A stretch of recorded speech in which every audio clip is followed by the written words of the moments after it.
Olá, pessoal. Sejam bem-vindos ao nosso bate-papo sobre os riscos psicossociais no ambiente do trabalho e as mudanças na NR1 e NR17. Eu sou o Dr. Mauro Borges da Silva, médico do trabalho, CRM Paraná 13492, RQE 19753.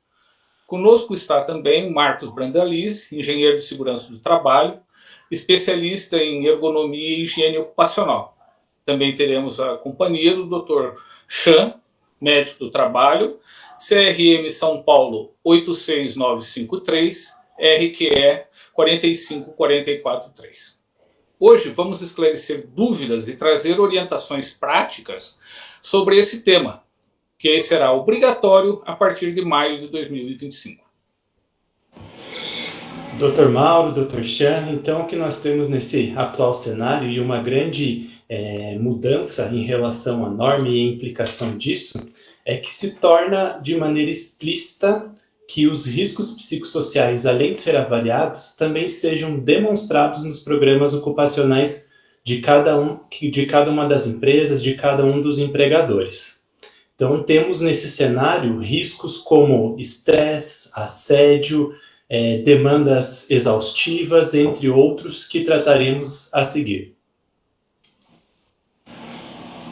Os colegas aí no nosso encontro, tá? E para todos que nos assistem, a Lei 14.831, que veio após o primeiro trimestre de 2024, ela trata-se de a questão da saúde mental. Então, a saúde mental nada mais é do que aferir quais são as causas que podem causar transtornos nessa esfera. Lembrando que o ano de 2004, segundo dados daí da Previdência Social, mais de quase meio milhão de pessoas foram cometidas mental. Isso, na realidade, é um distúrbio da saúde mental. Então, através de metodologias e técnicas apuradas e testadas cientificamente, nós podemos aferir, tá?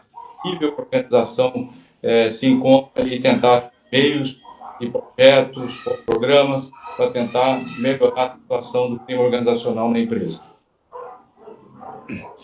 A primeira questão que nós precisamos olhar é do que efetivamente foi mudado na NR1 a respeito do tema. A NR1, então, é aquela que trata sobre a gestão de risco ocupacional. E essa gestão, ela vai refletir num programa de gerenciamento de riscos, o tal PGR que conhecemos. Então, hoje, essas avaliações já incluem riscos do tipo físico, químico, biológico, ergonômicos e de acidentes.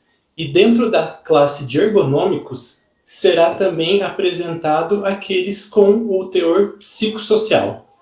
E vale aqui ressaltar que esse psicossocial está relacionado ao trabalho e não condição clínica de grupos ou de algum funcionário em específico. Então, esses riscos do tipo psicossociais relacionados ao trabalho têm tudo a ver com a questão do ambiente e das atividades onde elas são desenvolvidas em cada uma das empresas. O ponto essencial, que após o Marcos falar, que nós consideramos importante, é que nós estamos falando não estamos falando do diagnóstico clínico, tá, por um médico ou por uma psicóloga, estamos normalmente falando da saúde mental dos trabalhadores. Então, nós estamos tratando de processo, tá, de avaliação, tá, dentro das empresas e tratar principalmente da prevenção. Ou seja, nós deveremos verificar as condições de trabalho em que os trabalhadores estão submetidos, sobre as várias esferas, e verificar como essas condições possam estar presentes, que a gente chama de risco psicossocial, tá? E aí podemos, através de ferramentas apropriadas, tentar minimizar os riscos de ordem psicossocial. Outro ponto importante está no subitem 15321 da NR1, que determina que a organização, a empresa, deve considerar as condições de trabalho descritas na NR17, incluindo fatores de risco psicossociais relacionados ao trabalho. Se verificarmos a norma 17, quais são estas condições de trabalho? Onde estão incluídos os fatores de riscos relacionados ao trabalho? Então a gente pode também retomar um ponto muito importante, que que a NR17 sempre existiu desde a concepção das NRs quando publicadas. Ela já fazia parte das 28 primeiras normas em primeira publicação lá em 1978.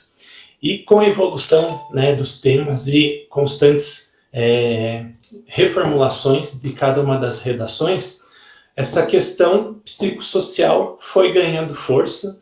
E esses problemas, então, estão intimamente ligados à questão da concepção de cada uma dos trabalhos, das atividades, e também aquilo que a organização oferece e como é gerido cada uma das tarefas dentro desse ambiente de trabalho.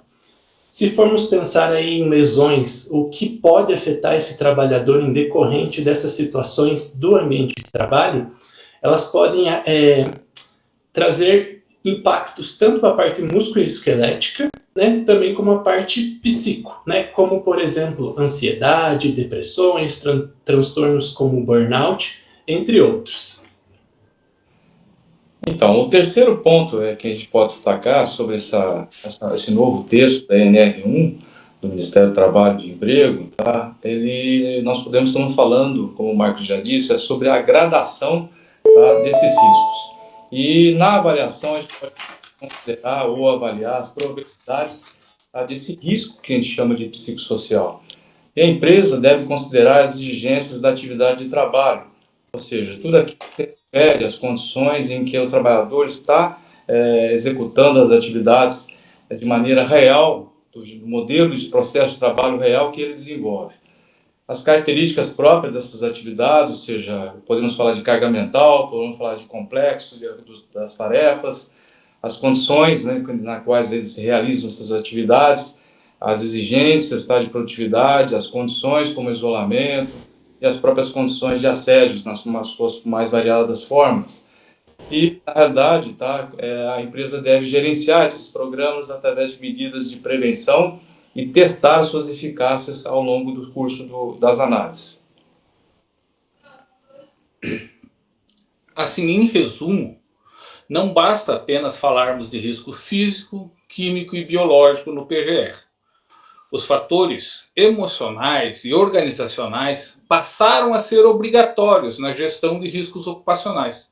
Isto significa que as empresas devem identificar, avaliar e controlar aspectos como carga mental excessiva, estresse, assédio, jornadas exaustivas, através da avaliação ergonômica preliminar, a famosa AEIP, e, se necessário, aprofundar-se através da análise ergonômica do trabalho. E vale aqui um grande destaque que está relacionado à obrigatoriedade dessa avaliação ou análise ergonômica, porque até mesmo pequenas empresas, aquela que tem apenas um único funcionário contratado via CLT, ela já se torna obrigatória a esse tipo de avaliação.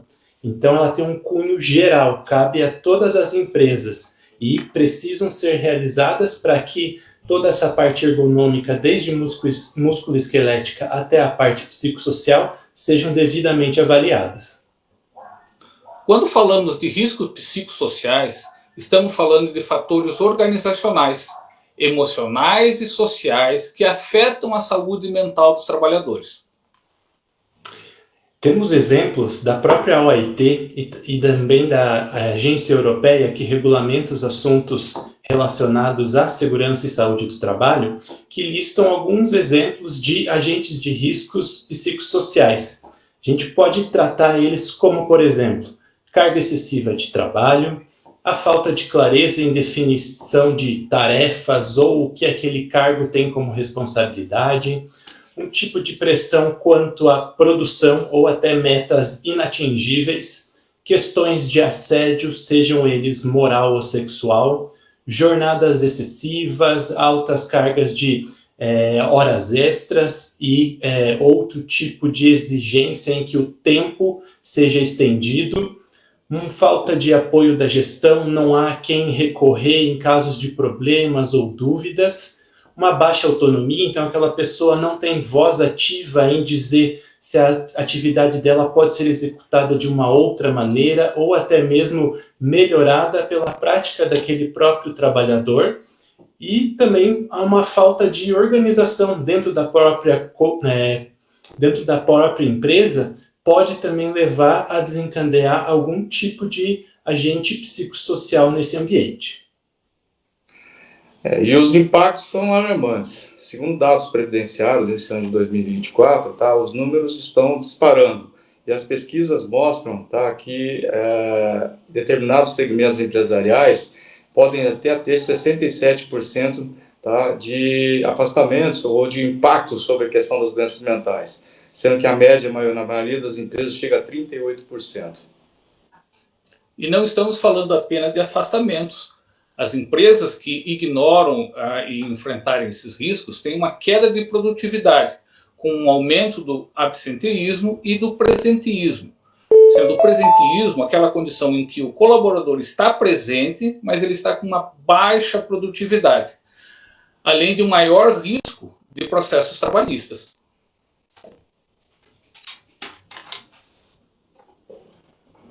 A avaliação ergonômica preliminar, AEP, será a principal ferramenta para identificar os riscos psicossociais dentro do PGR.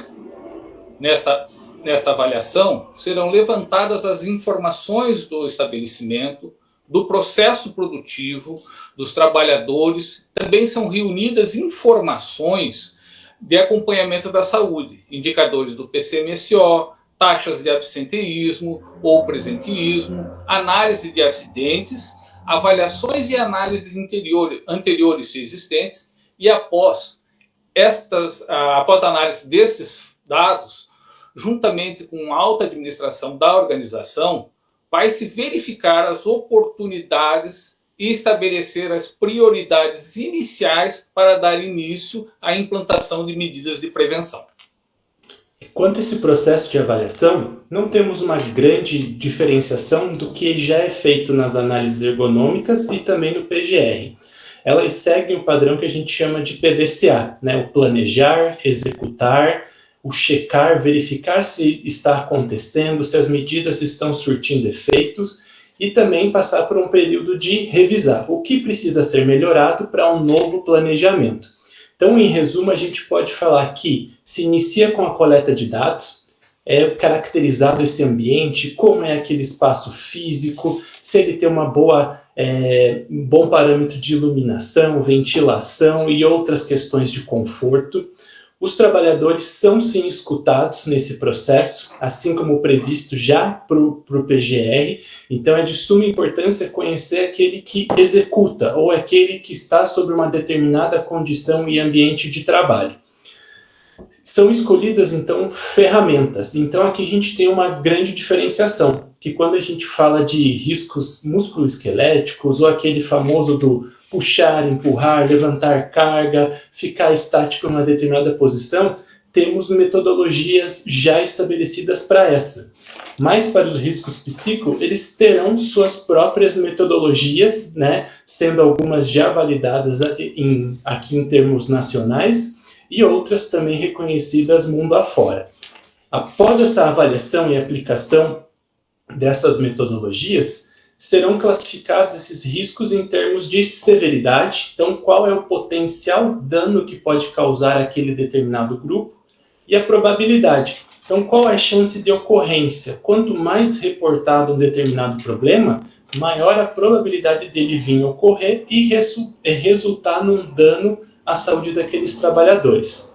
Definido isso, teremos como ter os riscos com a maior graduação e determinar a partir desses qual é o de maior prioridade a ser tratada, de maneira que esse problema-chave seja resolvido o quanto antes e, após resolvido, tomar atenção para aqueles que têm uma prioridade intermediária ou até inferior, buscando que essa qualidade interna, né, do ambiente de trabalho e entre os colaboradores seja atingido num processo de melhoria contínua.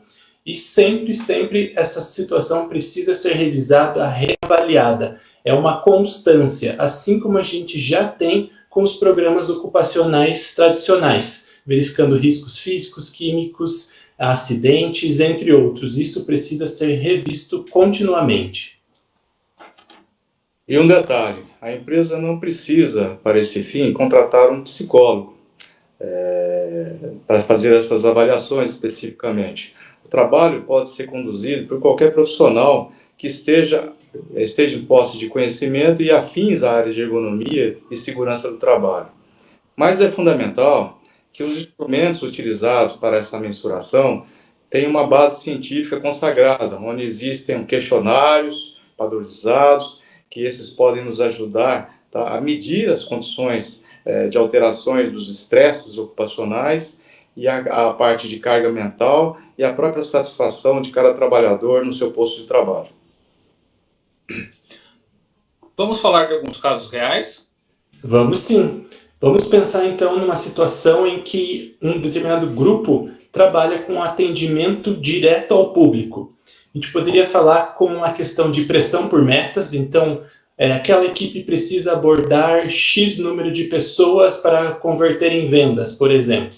Ou até mesmo nessa situação de atendimento ao público, tem aquela questão de pessoas que não gostam muito de ser abordadas ou não têm um tato tão grande com aquele trabalhador e que entra em situações de talvez palavras, né, que possam ofender ou que possam trazer um nível de irritação, e isso precisa ser trabalhado, né? E uma equipe bem trabalhada é aquela que recebeu orientação, foi treinada, foi previamente alertada que tais situações possam ocorrer e também a maneira de como isso pode ser tratado. Então, a gestão desse tipo de problema, ela passa especificamente por capacitação a essa equipe e a esses trabalhadores.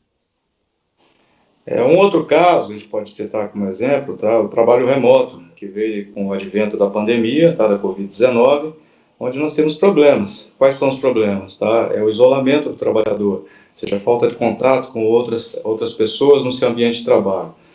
Também a questão, tá, de falta de controle de horários, a pactuação, aí nós aumentamos consideravelmente a questão do presenteísmo. E temos que buscar soluções para isso, definindo horários claros, realizar reuniões regulares junto aos gestores da empresa, incentivar o equilíbrio mental, tá, e a vida pessoal e profissional do colaborador em relação ao seu trabalho. Perceberam como estas soluções não exigem grandes investimentos? Muitas vezes, simples ajustes na organização do trabalho fazem uma grande diferença. Podemos aqui enumerar diversas ferramentas para trazer solução para diminuir o risco psicossocial para os trabalhadores, tais como organização do trabalho com priorização de tarefas, maior autonomia, pausas regulares, flexibilização de horários, qualificação continuada, capacitação de lideranças mais humanizadas, programas de bem-estar mental.